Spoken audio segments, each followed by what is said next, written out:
Hi, this is Christopher at the Denver Starfest 2013 with JohnJ.net and the Time Shifters podcast. I am thrilled to be sitting across here from Ben Browder. Sir, thank you very much for joining me. Thank you, Christopher. And thanks for joining us here at Denver Starfest. No, my pleasure. Very exciting. Now, I wanted to ask you something. You've kind of been a self-described little bit of a geek yourself. You like the genre, the science fiction, fantasy, that sort of thing. Yeah. I was curious what kind of turned you on to it? What was the gateway for you?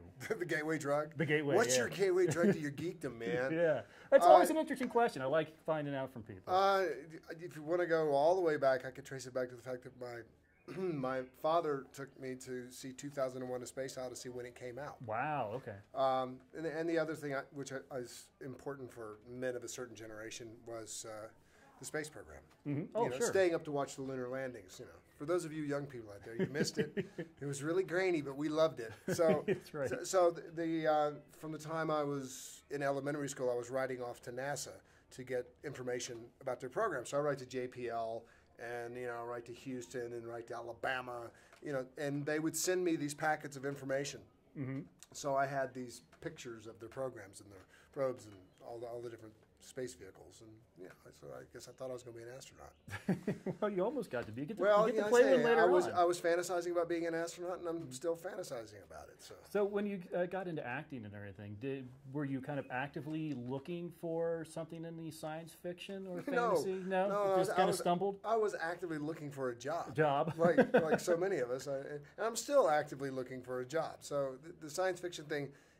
It's kismet, and it's a bit lucky for me. Happy coincidence. Happy coincidence. That's what kismet is. Yeah, exactly. Right. It's good. It works. It works for me, I guess. Sometimes, although I did have an audition for Star Trek, Deep Space Nine, when they were doing the pilot, and the casting director reported back to my agent, sort of verbatim was, "He's a decent actor, but not for science fiction."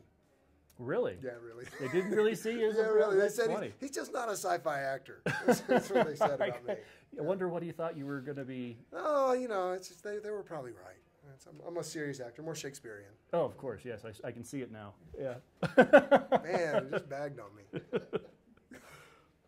Well, Farscape was this really incredible mix. It was a little bit of science fiction, it was a little bit of almost science fantasy. It was a real interesting mix of the genres and everything. And I don't want to say there was a lot that could have gone wrong. I mean, it just seemed like it was amazing that it became as popular as it did. Did it kind of take you by? No, so I don't want to say this. Hey, man, Farscape sucked. How did it ever go for 4 years? Is that what you're saying? No, not that it sucked. I'm just saying, not that it sucked. Okay, now, so you're we're done. We're done. Cut. Here's what happens. Okay, so now you get into your debate about soft science fiction and hard science fiction. You got sci-fi geeks going, no, that's not really sci-fi. That's fantasy because ...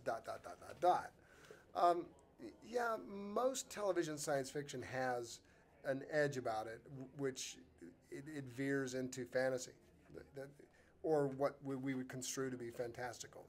The mystical things that happen. Most of the stuff in Farscape we kind of explained. Right. And even if you look at Star Trek, why was everybody speaking English? Occasionally they tried out the universal translator. At least in Farscape, we explain in the beginning how translation is done. It's done with translator microbes, which are injected into a person, and we stayed consistent with that. So yeah, there's fantastical elements about it, but I'm not averse to that. No, and that wasn't. I mean, I kind of veered a little bit too. I was just meant more of just the fact that it was this mix. And then within the show itself, you had the mix of you got your humans, you got your aliens, and then you throw in the puppetry, and you throw in some CGI. I mean, there were so many things that could have gone wrong. Yes. And for some reason, it was this perfect. It all went really right, and you got this incredible fan base from this show. Yeah. And I mean, going in, was there any hesitation because you're familiar with the genre and you're seeing all these elements? So going into the show, what I knew about it was one, it was shooting in Australia. So there's a variable you don't know what's going to happen. And I had read the script, didn't know, we didn't have any other cast at the time, hadn't seen any drawings or anything, but it was the Henson Company. And I knew there were going to be animatronics, and if you grow up with the Henson Company, it's kind of one of the companies that you want to work with. Yeah, sure. So one of my skills is basically getting beat up by puppets. I know how to get my ass whooped by a puppet, which I learned on Farscape. But it's how could you say no? It was the Henson Company. Right. Plus, I need the paycheck. I had mouths to feed. Right. Yeah. It always often just comes down to, like, you want to give me a job? Awesome, I'm in. At the end of the day, like most things, you end up where you end up. Mm-hmm. It's like, wow, how did I get here? Why am I in Denver today? Right. What did I do to deserve to be in Denver? Or what did I do to be punished to be in Denver? Whatever, whichever version it is, however you take it. But it, I hear of people who plan their lives and who plan their careers, not just actors. We want to plan our lives, and I've always kind of just wandered through life wondering what's around the corner. Mm-hmm. I do the same thing. If I go for a walk somewhere, right. I don't like walking in the same place. I like going around the corner to see what's next. Inevitably, I walk too far, and then I suffer on the way home because I want to know what's around the corner. And that's kind of how Farscape happened for me, and Stargate, and actually that's kind of how I ended up in the career I'm in. Mm-hmm. I never planned to be an actor. I just kind of made up my mind one week. Over the course of a week, I went from, I'm going to be a pilot. I had already applied. I had my application in for the Air Force. I ended up pulling it back. I'd been accepted to OCS, and I pulled it back because I changed my mind 1 week. I don't know if that's a good personality trait. Well, before I let you go, I wanted to find. While doing some research and everything, I stumbled across the Not for Hire. Yeah, it's the new, I guess, web series that you're getting involved in. That's something that we've been trying to get up for a while, and it's on hold at the moment. So there's not a lot to say about Not for Hire other than it'd be a good project. We'd like to see it happen, but like all projects, and if you do this when you surf the internet, you go, oh, there's this project, there's this project, there's this project, right. And the date is 2014, then it becomes 2015, then it becomes 2016. That's the problem with the internet. That's the problem with people putting stuff on the internet.